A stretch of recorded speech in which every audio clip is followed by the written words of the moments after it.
जो हमारी सिलेबस का है वो दूसरे एग्जाम्पल में मैंने किया, पहले हम जो सिलेबस का है उसको कवर कर लेते हैं पहले। हाँ जी, ये प्रोग्राम है।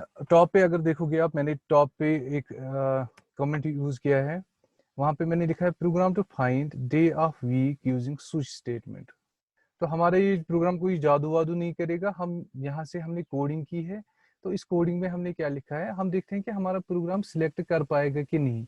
ये अलग बहुत सारी चॉइसेस में से एक चॉइस को सिलेक्ट कर पाता है कि नहीं। तो इसके लिए कौन सा प्रोग्राम जो हमारे सिलेबस में है कि हम यहाँ से डे का नंबर दे देंगे। दैट मीन्स हम बोलेंगे ये फर्स्ट डे ऑफ वीक है या सेकंड डे ऑफ वीक है या थर्ड डे ऑफ वीक है।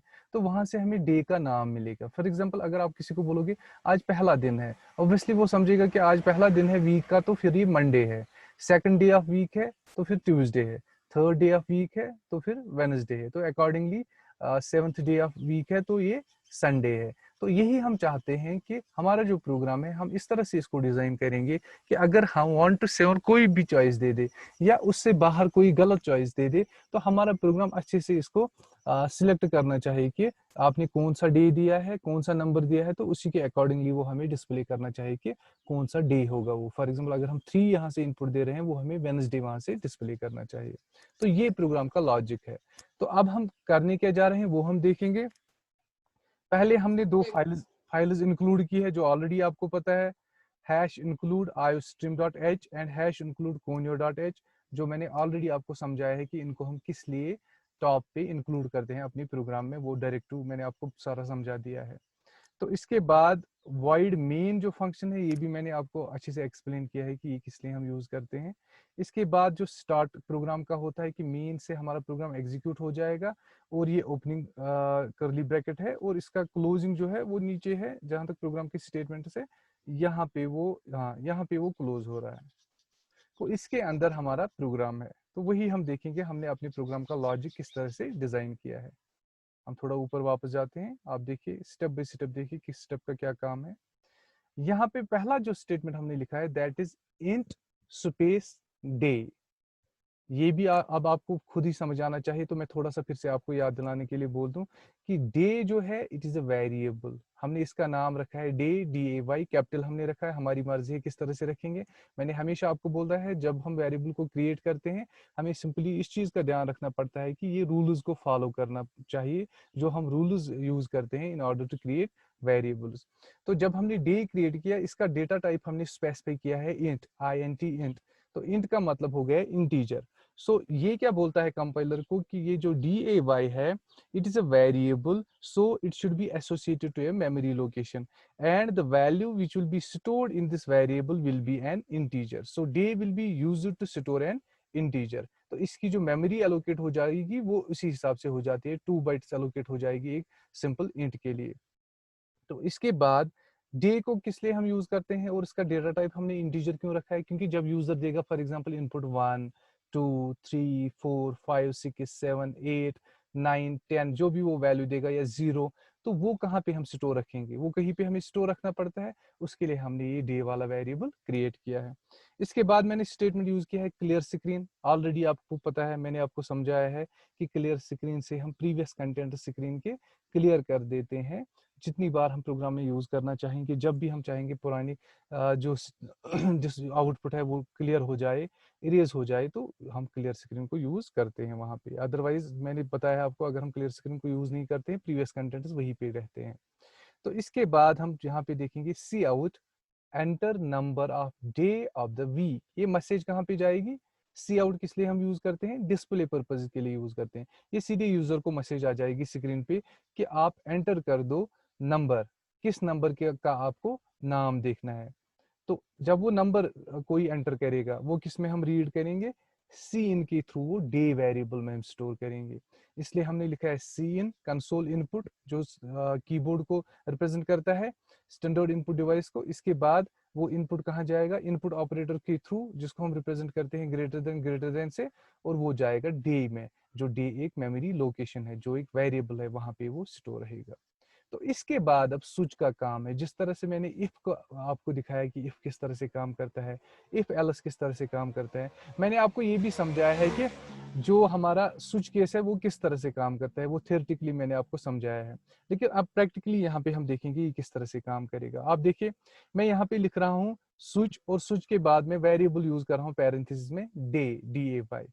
तो यहाँ पे आपको ध्यान देना है, मैंने आपको ऑलरेडी थ्योरी में बोला था कि हम स्विच जब लिखते हैं, स्विच के साथ हम क्या करते हैं, हम स्विच के साथ एक एक्सप्रेशन लिख लेते हैं। तो एक्सप्रेशन मैंने आपको बोला था, it can be a constant, constant हो सकता है, it can be a variable जिसके अंदर कोई कांस्टेंट होगा, it can be A number, it can be a character constant, character constant मतलब हो गया सिंगल कोट्स में कोई कैरेक्टर होगा, या it can be a expression which will be evaluated to a constant value. अगर ये एक्सप्रेशन होगी for example a+12 divide by 2, finally इसमें एक कांस्टेंट वैल्यू आना चाहिए, चाहे नंबर आ जाए या चाहे एक कैरेक्टर कांस्टेंट आ जाए जो सिंगल कोट्स के अंदर होगा। अगर यहाँ पे हम देखेंगे स्विच डे, डे का वैल्यू क्या आ जाएगा, कोई नंबर वो इंसर्ट करेगा, या 1 करेगा, 0 करेगा, 2 करेगा, 5, जो भी वो वैल्यू देगा, तो वो वैल्यू आ जाएगा इस डे की के वो डे को वो रिप्लेस करेगा। फॉर एग्जांपल इसके अंदर आ गया, उसने वैल्यू दे दिया 3। हम आगे देखेंगे कि किस तरह से क्या किया है हमने। अब चॉइसेस है, फर्स्ट चॉइस है केस स्पेस और पहला कांस्टेंट वैल्यू हमने दे दिया है 1। दैट मीन्स अगर यूजर ने 1 दिया तो वो 1 का किस वन के साथ मैच हो जाएगा, इस केस के 1 के साथ मैच हो जाएगा। सी आउट मंडे, फिर मंडे डिस्प्ले हो जाएगा। ब्रेक, ब्रेक का मतलब हो गया कि ये स्टेटमेंट एग्जीक्यूट हो गए, अब आप स्विच से बाहर निकलो, ये स्विच से बाहर निकल के नीचे आ जाएगा। लेकिन अगर यूजर ने ऑप्शन दी है 2, तो ये पहले वाले केस के साथ मैच करेगा, तो ये इसके साथ मैच नहीं होगा। जब ये इसके साथ मैच नहीं होगा तो ये किसके साथ मैच हो जाएगा, ये दूसरे वैल्यू के साथ मैच हो जाएगा। दूसरा वैल्यू क्या है, दैट इज 2। जब ये 2 के साथ मैच हो जाएगा, हम देखेंगे 2 के साथ मैच होने पर, केस 2 के साथ मैच होने पर कौन सा स्टेटमेंट सिलेक्ट हो जाएगा, सी आउट ट्यूसडे। जब ट्यूसडे यहाँ पे डिस्प्ले हो जाएगा, उसके बाद फिर से ब्रेक स्टेटमेंट है। हर कोई केस ऐसे ही काम करेगा, लेकिन यहाँ पे सिर्फ एक चीज आपको जानने की जरूरत है, ब्रेक हम यूज करते हैं हर केस स्टेटमेंट के बाद, क्योंकि अगर हम ब्रेक यूज नहीं करेंगे ये सीधे दूसरे केस में जाएगा, इसके बाद फिर से ब्रेक यूज नहीं करेंगे ये और एक केस में भी जाएगा। इसलिए हमें किस चीज का ध्यान रखना है, हमें इस चीज का ध्यान रखना है कि केस लेबल्स के अंदर जितने भी केस स्टेटमेंट्स होते हैं, इनको एंड करने के लिए हम क्या यूज करते हैं, हम ब्रेक यूज करते हैं। अब आप देखिए, पहला वैल्यू हमने 1 दिया है, डे का वैल्यू अगर 1 है तो ये वाला केस सिलेक्ट हो जाएगा। अगर डे का वैल्यू 2 है तो सेकंड वाला केस सिलेक्ट हो जाएगा। अगर डे का वैल्यू 3 है तो थर्ड वाला केस सिलेक्ट हो जाएगा। सिमिलरली अगर 4 है, 5 है, 6 है, 7 है, तो अकॉर्डिंगली वो वाला केस सिलेक्ट हो जाएगा, और उसके अकॉर्डिंगली कौन सा डे है, चाहे Wednesday, Tuesday, Friday, Saturday, Thursday, जो भी होगा वो वाला डे डिस्प्ले हो जाएगा, क्योंकि हमने सी आउट स्टेटमेंट यूज किया है। इसी तरह हम केस के अंदर कुछ भी कर सकते हैं जो हम चाहेंगे। लेकिन जो डिफॉल्ट केस, ऑलरेडी मैंने डिफॉल्ट केस के बारे में आपको बोला था, आप देखिए, अगर उसने यूजर ने कोई ऐसी ऑप्शन दी है कि किसी भी केस के साथ मैच नहीं हो रहा है, then we can put a special case statement that is known as default. Default को जब हम यूज करते हैं, डिफॉल्ट के अंदर हमने लिखा है सी out you have entered in character number. That means जब जो यूजर है, अगर वो कोई गलत ऑप्शन दे रहा है, फॉर एग्जाम्पल वो 0 दे रहा है, 0 तो डे तो कोई हमारे पास है ही नहीं, वो 10 दे रहा है, वो 12 दे रहा है, 12 तो हमारे पास कोई नंबर ये डे है ही नहीं, हमें तो सिर्फ 7 डेज है, तो उसको यहाँ से मैसेज आनी चाहिए that the number you have entered is incorrect, so in order to get the value you are looking for, get the name of the day you are looking for, you have to enter the values from 1 to 7। तो इसके बाद हम देखेंगे, उसके बाद सीधे आ रहा है गेट CHP, दैट मीन्स जो स्क्रीन को होल्ड करता है, it holds the screen so that we can see the output. ठीक है, until and unless we press key, जब तक हम कोई की प्रेस नहीं करेंगे तब तक हमारा प्रोग्राम, हमारी जो स्क्रीन है आउटपुट की स्क्रीन, वो गायब नहीं होगी, ये आपको ध्यान में रखना है। हम फिर से थोड़ा सा आप इसको देखो, हम इसको रन करेंगे, उसके बाद हम देखते हैं ये किस तरह से काम करता है। ठीक है, आप देखिए, मैं इसको रन करता हूँ, पहले ये सेव्ड है ऑलरेडी, Alt F9 के थ्रू मैं इसको कंपाइल करता हूँ, इसमें कोई एरर नहीं है, क्योंकि कोई एरर आया भी होगा वो ऑलरेडी मैंने रिमूव किया है। इसके बाद इसको रन करते हैं, कंट्रोल F9, आप देखिए किस तरह से एग्जीक्यूट हो रहा है। टॉप पे आ रहा है enter number of day of the week, तो ये सीधे वही बोल रहा है कि आप डे एंटर करो। For example I am entering 1, तो यहाँ पे क्या मिल रहा है मुझे, मंडे। तो हम सारे ऑप्शंस को चेक करते हैं, कंट्रोल, हाँ अब मैं दे रहा हूँ फॉर एग्जांपल 0, तो ये बोल रहा है you have entered in character number. इसके बाद में फिर से सिलेक्ट करता हूँ कंट्रोल F9, फॉर एग्जाम्पल 4 क्या आएगा हमें, थर्सडे। थर्सडे दे रहा है हमें आउटपुट में। इसी तरह फिर से हम देंगे फॉर एग्जाम्पल 7, तो ये हमें संडे दे रहा है। हम कोई और वैल्यू देंगे, हम यहाँ पे देंगे 76, you have entered in character number. तो मैं वापस मेन स्क्रीन पे आ जाता हूँ। आप फिर से एक बार देखो, आप इसके स्क्रीनशॉट्स ले लो प्लीज। पहले आप इस पोर्शन का स्क्रीनशॉट ले लो, बाद में मैं स्क्रीन को थोड़ा सा डाउन करूंगा और जो बाकी पोर्शन है उसका भी आप स्क्रीनशॉट ले लो। इसका आप ले लो स्क्रीनशॉट जल्दी से। इसके बाद में इसको स्क्रीन को नीचे ले जाता हूँ। अब आप इस पोर्शन का स्क्रीनशॉट ले लो। मैंने आपको ऑलरेडी बोला है जब हम ये कंप्लीट करेंगे ये प्रोग्राम्स, तो मैं इस प्रोग्राम की एक फाइल बना के, PDF फाइल बना के आपको भेजता हूँ आपके नंबर्स पे, ताकि आप इसको कभी भी चेक कर सको किस तरह से ये काम करता है। लेकिन उससे पहले ऑलरेडी मैंने आपको नोटिस भेजे हैं, आप फिर से स्विच स्टेटमेंट को स्टडी करो। वहां से आप देखो स्विच स्टेटमेंट किस तरह से काम करता है, थियोरेटिकली वहां पे पढ़ो और फिर इस प्रोग्राम को देखो, आपको फिर से समझ आ जाएगा। अगर किसी को कोई कंफ्यूजन रहा होगा उसको समझ आ जाएगा कि ये किस तरह से काम करता है। तो मैं इसको बंद करता हूँ इस प्रोग्राम को, हम दूसरे प्रोग्राम पे जाएंगे। अगर आपको कहीं पे कोई कंफ्यूजन रहा होगा वहाँ पे मुझे यकीन है कि वहाँ पे आपको वो कंफ्यूजन क्लियर हो जाएगा, और जिसको कम कंफ्यूजन होंगे उसको ज्यादा हो जाएंगे। यहाँ पे मैं, हाँ, वॉवेल वाला प्रोग्राम और एक है जो हमारे सिलेबस में नहीं है लेकिन होना चाहिए था। सिलेबस हमने ही फ्रेम किया है लेकिन हम भूल गए हैं उस टाइम। ये प्रोग्राम है प्रोग्राम टू फाइंड, नहीं, हाँ, इफ ए नंबर, यहाँ पे गलत है, इसको चेंज करूंगा मैं। if a character, if an alphabet rather, if an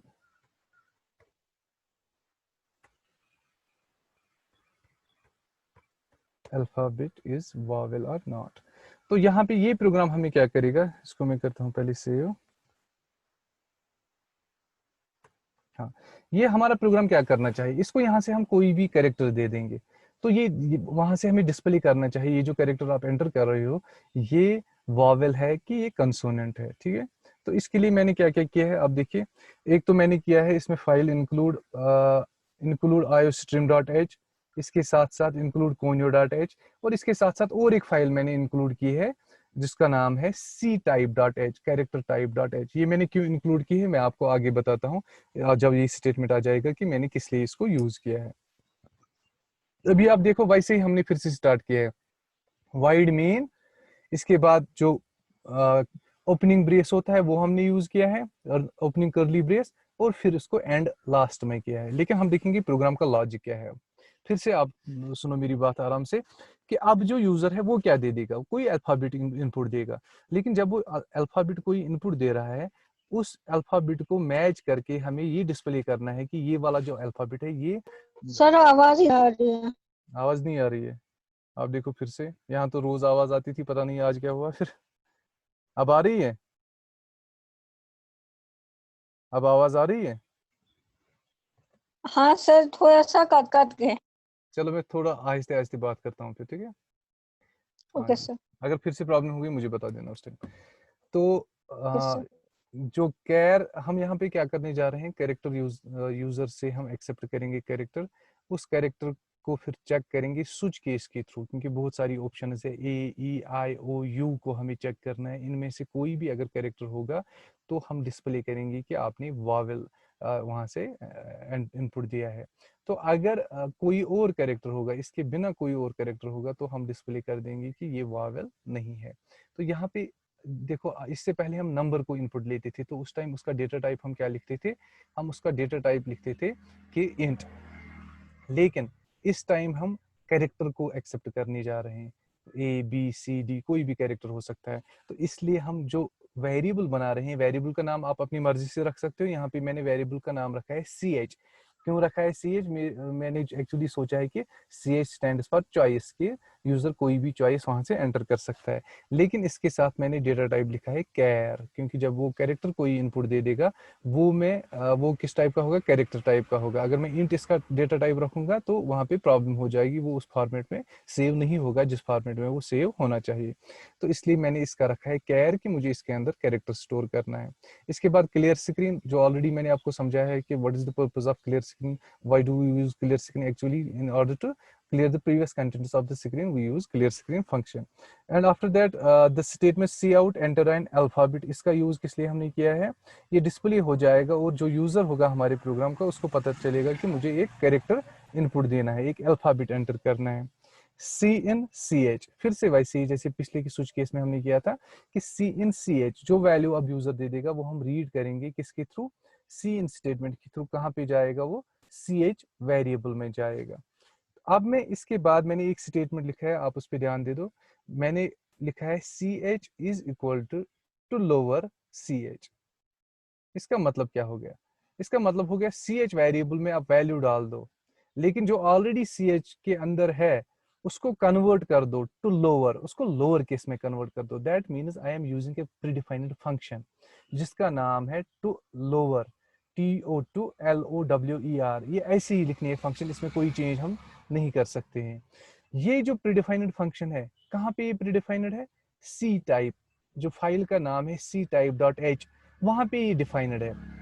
अगर हम इसको इंक्लूड नहीं करेंगे फिर हम टू लोअर फंक्शन को यूज नहीं कर सकते हैं। तो जिस तरह मैंने ऑलरेडी आपको समझाया है, iostream.h में डेफिनेशंस है इनपुट और आउटपुट की। सी आउट और सी इन को तब तक हम यूज ही नहीं कर सकते हैं जब तक हम iostream को इंक्लूड नहीं करेंगे। सिमिलरली मैंने आपको बताया है क्लियर स्क्रीन या गेट ch को यूज करने के लिए हमें conio.h को जरूरी यूज करना पड़ता है।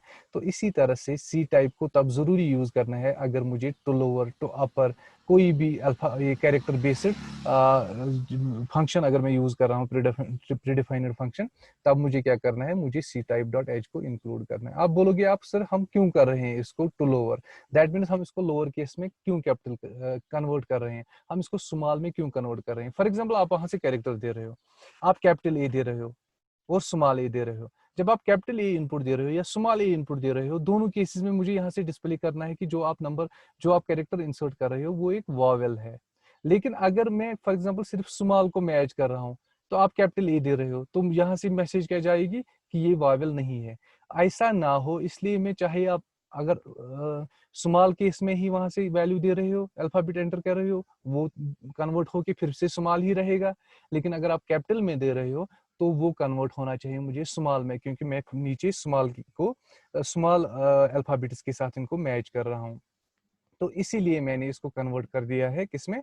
स्मॉल में। ये आपको समझना है यहाँ पे। अगर हम स्मॉल में इसको कन्वर्ट नहीं करेंगे फिर हमें मैच करना पड़ेगा कैपिटल को भी और स्मॉल को भी। आप देखिए यहाँ पे, चाहे अब आपने कैपिटल में दे दिया अल्फाबेट या स्मॉल में दे दिया, मुझे कोई फर्क नहीं पड़ेगा क्योंकि मैंने उसको ऑलरेडी कन्वर्ट किया है। मेरा स्विच केस उसके साथ अच्छे से डील करेगा। आप देखिए स्विच CH, इससे पहले पुराने प्रोग्राम में हमने क्या लिखा था? अगर आपको याद होगा, हमने वहां पे लिखा था स्विच, तो वहां पे हमने उसका नाम कुछ और रखा था वेरिएबल का, शायद ए के कुछ और रखा था। लेकिन यहाँ पे हम सीधे लिख रहे हैं स्विच CH, फिर से वेरिएबल का नाम लिख रहे हैं। आप देखेंगे CH की जगह क्या आ जाएगा? CH की जगह ABCD जो भी आप कैरेक्टर दोगे, डॉट माइनस प्लस जो भी आप कैरेक्टर एंटर करोगे वो कहाँ पे आ जाएगा? CH को वो रिप्लेस कर देगा। अब देखिए फॉर एग्जाम्पल आपने एंटर किया वहां से ए, चाहे कैपिटल किया या स्मॉल किया, वो ऑलरेडी हमने देखा कि वो पहले कन्वर्ट हो जाएगा लोअर केस में। अगर आपने स्मॉल ए एंटर किया, यहाँ पे मैं क्या लिख रहा हूँ? केस ए, उसके बाद कोलन यूज कर रहा हूँ, लेकिन मैंने उसके अंदर कोई स्टेटमेंट नहीं लिखा है, ना ही मैंने ब्रेक यूज किया है। मैं बताऊंगा क्यों नहीं यूज किया है।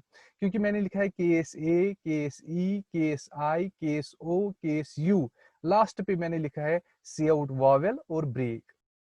इसका मतलब हो गया अगर यूजर इनपुट ए दे रहा है तो वो किसके साथ मैच हो जाएगा? पहले वाले केस के साथ।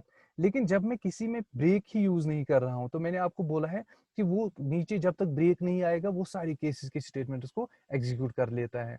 इसलिए मैंने पहले में भी ब्रेक यूज नहीं किया, दूसरे में भी, तीसरे में, तो ये सीधे आ जाएगा कि कहाँ पे? सी आउट वॉवेल, फिर उसके बाद ब्रेक है, इसलिए वॉवेल मुझे डिस्प्ले हो जाएगा।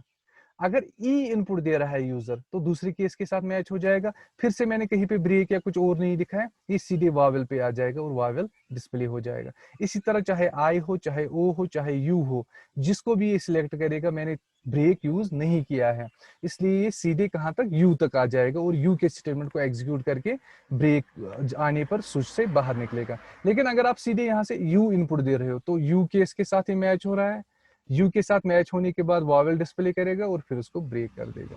तो यहाँ पे प्लीज आप थोड़ा सा ध्यान दे दो, मैं आपको यहाँ समझाने जा रहा हूँ कि इस तरह से मैंने क्यों लिखा है। पहले एक बात, ये जो ए ई आई ओ यू को मैंने सिंगल कोट्स में रखा है। अगर आपको पिछला प्रोग्राम याद होगा, वहां पे ऐसा कुछ नहीं किया हमने सीधे लिखते थे वहां पे केस 1, केस 2, केस 3, केस 4। क्यों? क्योंकि वहां पे वो न्यूमेरिक कांस्टेंट था। न्यूमेरिक कांस्टेंट को हम सिंगल कोट्स में नहीं रखते हैं, ये आपको याद होना चाहिए। लेकिन जब हम कैरेक्टर कांस्टेंट की बात करते हैं तो इनको सिंगल कोट्स में रखना जरूरी है, अदरवाइज ये वेरिएबल ट्रीट होगा और हमें एरर आ जाएगा। ये एक बात याद रखनी है। दूसरी बात, मैं यहाँ से थोड़ा सा इसको एक बार रन करता हूँ, फिर आपको बताऊंगा इसको हम मॉडिफाई करके कि इसका मतलब क्या है। ये देखिए, डिफॉल्ट का मतलब हो गया अगर गलत कुछ कोई और चॉइस आपने दे दी, मतलब आपने बी दे दिया, आपने एक्स दे दिया, आपने जी दे दिया, तो उस टाइम क्या आ जाएगा, display C out not vowel. वो डिफॉल्ट में हमने लिखा है। इसके बाद है गेट सी एच, इसको हम रन कर देते हैं, बाद में फिर से थोड़ा सा आपको कुछ समझाऊंगा मैं। ऑल्ट F9, कोई एरर नहीं है इसमें। कंट्रोल F9, अल्फाबेट हमें एंटर करना है। फॉर एग्जांपल मैं यहाँ से एंटर करूंगा ई, ये देखिए वावेल डिस्प्ले हो रहा है। फिर से मैं इसको रन करता हूँ। अब मैं देता हूँ इसको फॉर एग्जांपल कैपिटल में देता हूँ यू, कैपिटल यू दिया मैंने, ये देखो वावेल डिस्प्ले कर रहा है। क्यों? क्योंकि ये यू पहले कन्वर्ट हो रहा है लोअर केस में और फिर अंदर से ये स्विच केस के थ्रू मैच हो रहा है। फिर से वावेल डिस्प्ले हो गया। Control F9। अब मैं फिर से किसी कैरेक्टर को फॉर एग्जांपल जे दे रहा हूँ यहाँ से, नॉट वावेल। ठीक है, इसी तरह से मैं फिर से इसको रन कर रहा हूँ। मैं यहाँ से फॉर एग्जांपल दूंगा एक्स, तो यहाँ पे ये दिखा रहा है नॉट वावेल। ठीक है, वापस आ जाता हूँ मैं अपने प्रोग्राम पे। तो ये मैंने देखा कि मेरा प्रोग्राम अच्छे से काम कर रहा है। लेकिन इसका और एक वर्जन भी है, यहाँ पे मैं दिखाता हूँ आपको। इसको मैं थोड़ा सा कॉपी कर देता हूँ। कॉपी करने के बाद, सिलेक्ट करने के बाद मैं इसको कॉपी करता हूँ। कॉपी करने के बाद मैं इसको यहाँ पे टैब इंसर्ट कर देता हूँ, पेस्ट कर देता हूँ शिफ्ट इंसर्ट के थ्रू। आपको बताऊंगा क्यों किया मैंने ऐसे, आप प्लीज ध्यान रखो। ठीक है, यहाँ पे फिर से एक बार इसको मैं फिर से यहाँ पे, हाँ अब देखो, आप प्लीज थोड़ा सा ध्यान दीजिए यहाँ पे। ये देखो, अब मैंने लिखा केस ए, इसके अंदर मैंने लिखा सी आउट वावेल और ब्रेक। केस ई सी आउट वावेल और ब्रेक। केस आई ओ और यू को मैंने अंदर कुछ नहीं लिखा है, यू को लिखा है। फिर देखिए ये मैं क्यों लिख रहा हूँ, ये आपको समझाने के लिए कि अगर मैं ए ई आई ओ यू को अंदर से हर किसी में अलग अलग लिखूंगा, सी आउट वावेल ब्रेक, सी आउट वावेल ब्रेक, सी आउट वावेल ब्रेक, वो भी ठीक है, उसमें भी कोई गलती नहीं है। क्योंकि हमने ऑलरेडी सीखा है जिस स्विच केस के साथ ये स्विच केस का वैल्यू मैच हो जाता है, वो केस जो है उसके स्टेटमेंट्स एग्जीक्यूट हो जाते हैं। तो इसलिए हर केस में अगर सी आउट वावेल होगा वो भी ठीक है, लेकिन फिर हर केस को ब्रेक के थ्रू हमें बंद करना पड़ता है। अगर हम चाहते हैं कि नहीं, हमें तो एक ही मैसेज डिस्प्ले करनी है और तीनों की पांचों केसेस के लिए हमें एक ही मैसेज डिस्प्ले करनी है, फिर हम 5 केसेस में क्यों लिखेंगे बार बार वावेल? तो उसी का तरीका है कि हम ब्रेक यूज नहीं करेंगे। ब्रेक के बदले हम क्या करते हैं, हम एक ही बार लिख लेते हैं वो स्टेटमेंट, और उन जो भी स्टेटमेंट्स है उनके अंदर हम ब्रेक यूज नहीं करते हैं। वो समझाऊंगा मैं, यहाँ पे दिखाता हूँ आपको। हम इस ब्रेक को फॉर एग्जाम्पल यूज नहीं करेंगे। हो गया एक, इस पे के अंदर भी मैं ब्रेक यूज नहीं करूंगा। कितने हो गए? 2। इसको मैं कॉपी करता हूँ, एक सेकंड, कॉपी ऑलरेडी किया है, यहाँ पे भी मैं लिखता हूँ थोड़ा सा ये कंसेप्ट पूरा क्लियर करने के लिए। शिफ्ट इंसर्ट, इसके बाद यहाँ पे पांचों में हम लिखते हैं टैब। इसको मैं यहाँ पे फिर से पेस्ट करता हूँ। इससे प्रॉब्लम हो जाएगी थोड़ी सी, लेकिन क्या करें। अब आप रुको, हम इसको, स्क्रीन आपको थोड़ी सी नहीं दिख रही होगी, लेकिन आप थोड़ा सा बियर करो, क्योंकि जो मैंने दिखाया आपको वही लिख रहा हूँ बस। ठीक है, आप क्या करेंगे, हम अब इसको रन करते हैं। मैंने ब्रेक कहीं कहाँ पे रखा, सिर्फ जो केस यू है उसके बाद मैंने ब्रेक रखा। इसको भी ब्रेक हम मिटा देते हैं 1 सेकंड के लिए, मैं आपको ब्रेक का यूज समझाना चाहता हूँ। अब देखिए, केस ए सी आउट, इसके बाद वॉवेल है, केस ई के बाद सी आउट वॉवेल, केस आई के बाद सी आउट वॉवेल, ओ के बाद सी आउट वॉवेल, केस यू के बाद सी आउट वॉवेल, और डिफॉल्ट के बाद है नॉट वॉवेल। तो अगर हम ब्रेक नहीं यूज करते हैं, हम देखेंगे क्या होगा प्रोग्राम में हमारे, क्या होगा। Alt F, हम इसको फिर से सेव कर देते हैं, Alt F9, Control F9। अब देखिए आप, एंटर एन अल्फाबेट। अब देखिए, अब मैं ए करता हूँ प्रेस। जब मैं ए करूंगा पहला वाला केस सिलेक्ट होना चाहिए, ये देखिए, vowel vowel vowel vowel vowel not vowel. तो इसका मतलब क्या हो गया, इसका मतलब हो गया कि पहला वाला केस सिलेक्ट हो गया, लेकिन उसके अंदर जो वॉवेल है वो डिस्प्ले हो गया। लेकिन क्योंकि हमने पहले वाले केस में ब्रेक यूज नहीं किया है, इसलिए वो सीधे दूसरे केस में भी चला गया, उसका वॉवेल भी डिस्प्ले हो गया। तीसरे केस में भी चला गया, उसका वॉवेल भी डिस्प्ले हो गया। सिमिलरली चौथे पांचवे केस में भी चला गया, सब उनके वॉवेल्स डिस्प्ले हो गए। और अब तो केस की बात अलग थी, लेकिन वो डिफॉल्ट में भी चला गया और वहां से नॉट वॉवेल भी हमें डिस्प्ले कर दिया। तो ये अब आपको समझ आना चाहिए कि ब्रेक किस लिए हम यूज करते हैं, ताकि जिस केस को सिलेक्ट किया गया है उसके बाद ये दूसरे केस में खुद ब खुद नहीं जाना चाहिए। लेकिन ये ऑप्शन डिलिबरेटली रखी गई है। क्यों रखी गई है? जैसे हमारा केस था यहाँ पे कि जिस टाइम आपको बहुत सारी ऑप्शंस के लिए एक ही स्टेटमेंट डिस्प्ले कराना है, तो आपको वहां पे इसको बंद करने की जरूरत नहीं है। अब देखिए, जो हमने पहले लिखा था, इसको बंद करने की जरूरत क्या है, हम सीधे इसको इसी तरह लिखते हैं, ब्रेक यूज ही नहीं करेंगे। बार बार क्यों लिखेंगे हम, कोई फायदा ही नहीं है, क्योंकि ये तो दूसरे केसेस में जाएगा ही जाएगा अगर हम ब्रेक यूज नहीं करते हैं। तो फिर बेटर है कि हम ए ई आई और यू को एक साथ जोड़ देते हैं, और जब भी कोई वावल इनमें से सिलेक्ट हो जाएगा, एक भी केस अगर इनमें से सिलेक्ट हो जाता है, तो सीधे हमारी मैसेज डिस्प्ले हो जाती है। ये देखिए, अब क्या कर रहे हैं हम, अब हम इसके साथ ब्रेक जोड़ देंगे यहाँ पे। तो इसका मतलब हो गया कि अब हमने क्या किया, अब हम सीधे वैसे ही कर रहे हैं जैसे करना था कि ए ई आई ओ यू में से एक भी केस अगर सिलेक्ट हो रहा है, तो सी आउट वावेल एग्जीक्यूट हो जाएगा, वावेल हमें डिस्प्ले हो जाएगा, और इसके बाद ये ब्रेक होके बाहर निकलेगा। इसको एक बार सेव करते हैं फिर से, इसको हम पहले कंपाइल करेंगे, रन करते हैं, एंटर एन अल्फाबेट। अब देखो, अब हम फॉर एग्जांपल करेंगे आई को प्रेस, तो वहां से वावेल डिस्प्ले हो गया। ये आज का टॉपिक था, इसको आप अच्छे से रीड करोगे, और जहां पे भी आपको कहीं प्रॉब्लम होगी, आप अपनी जगह वो याद रखो कि इस तरह से समझ नहीं आया कहीं पे, मैं आपको ये फिर रिपीट भी करूंगा जिस जिसको समझ नहीं आया होगा।